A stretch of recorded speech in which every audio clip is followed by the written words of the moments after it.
নমস্কার বন্ধুরা, আমাদের ইউটিউব চ্যানেল থেকে সবাইকে স্বাগত। আমরা এই ভিডিওতে আলোচনা করব পশ্চিমবঙ্গ আইসিডিএস অঙ্গনারী পরীক্ষা সম্পর্কীয় কিছু ইম্পর্টেন্ট জিকে কোশ্চেন, যে প্রশ্নগুলো বিগত কয়েক বছর পরীক্ষায় বারবার এসেছে। এমনই বাছাই করা কিছু গুরুত্বপূর্ণ প্রশ্ন নিয়ে আলোচনা করা হবে এই ভিডিওর মাধ্যমে। সিলেবাস ধরে ধরে পরপর ক্লাসগুলো করানো হবে, তাই ভিডিওটি স্ক্রিপ্ট না করে সম্পূর্ণভাবে দেখো। আর যারা যারা আমার এই ভিডিওটি দেখছো, ভালো লাগলে লাইক করে দেবে আর বন্ধুদের সাথে অবশ্যই শেয়ার করবে এই ধরনের ক্লাসগুলো পাওয়ার জন্য।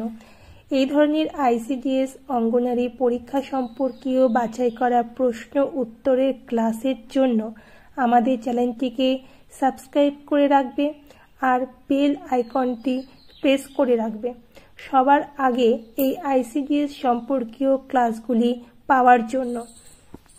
যারা আইসিডিএস অঙ্গনারীর জন্য প্রিপারেশন নিচ্ছ, তাদের জন্য আজকে খুবই ইম্পর্টেন্ট একটি ক্লাস হতে চলেছে। তাই চলো দেখে নিই আজকে বাছাই করা কিছু ইম্পর্টেন্ট জিকে কোশ্চেন, যেগুলো পরীক্ষায় আসার চান্স 100% রয়েছে। তো চলো বন্ধুরা, শুরু করা যাক আজকের ক্লাসের ইম্পর্টেন্ট কোশ্চেনগুলো। আইসিডিএস এক্সাম প্রিপারেশন 2024 জিকের কোশ্চেন। যারা আইসিডিএস এক্সামের জন্য প্রিপারেশন নিচ্ছ, তাদের জন্য বাছাই করা কয়েকটি জেনারেল কোশ্চেন অ্যান্সার আলোচনা করব। প্রথমেই আছে, ভারতের জাতীয় কংগ্রেস কোথায় প্রতিষ্ঠিত হয়েছিল? গোকুল দাস তেজপাল সংস্কৃত কলেজ, 1885 সালে, বোম্বে। পশ্চিমবঙ্গের জীবনরেখা কোন নদী? গঙ্গা। পশ্চিমবঙ্গের রাজধানী শহর কি? কলকাতা। রঙিন শোভাযাত্রা এবং শৈলিক সজ্জার জন্য পরিচিত পশ্চিমবঙ্গের কোন বিখ্যাত উৎসব অত্যন্ত উৎসাহের সাথে পালিত হয়? দুর্গাপুজো।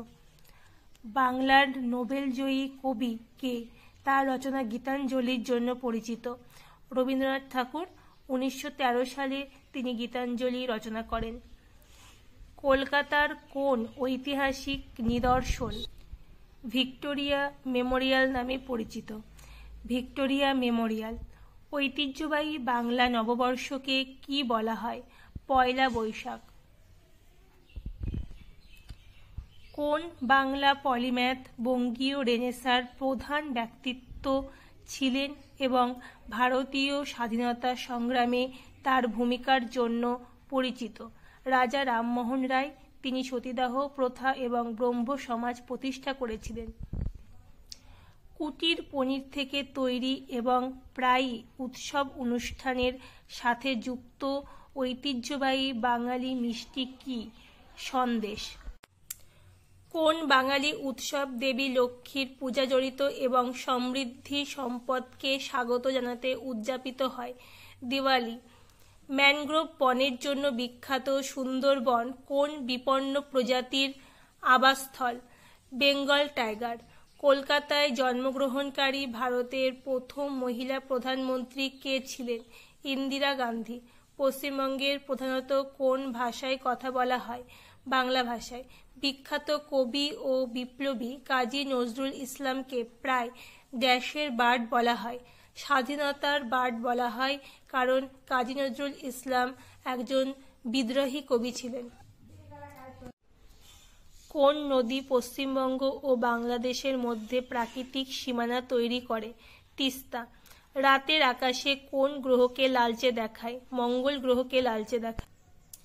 কোন গ্রহে ঝঞ্ঝার সাগরের অস্তিত্ব পাওয়া গেছে? চন্দ্র গ্রহে। সৌরজগতের কোন দুটি গ্রহের কোনো উপগ্রহ নেই? সৌরজগতের কোন দুটি গ্রহের কোনো উপগ্রহ নেই? শুক্র ও বুধ। যে সকল গ্যাসীয় উপাদানে সূর্য গঠিত, সেগুলির মধ্যে কোন গ্যাসের পরিমাণ সবচেয়ে বেশি? Hydrogen gas. মিশরের দুটি শহরের অপর মধ্যাহ্ন সূর্যরশ্মির পতন কোণের তারতম্য বিচার করে কে প্রথম পৃথিবীর পরিধি নির্ণয় করেছিলেন? এরাস্থেনিস। ইউরোপের দেশগুলির মধ্যে কোথায় 200-রও বেশি আগ্নেয়গিরি আছে? সেগুলির মধ্যে অনেকগুলি এখনও সক্রিয়। আইসল্যান্ড। নিচের কোণটিকে চন্দ্রগ্রহণের কারণ বলা হয়? চন্দ্র ও সূর্যের মধ্যবর্তী স্থলে পৃথিবীর প্রবেশ।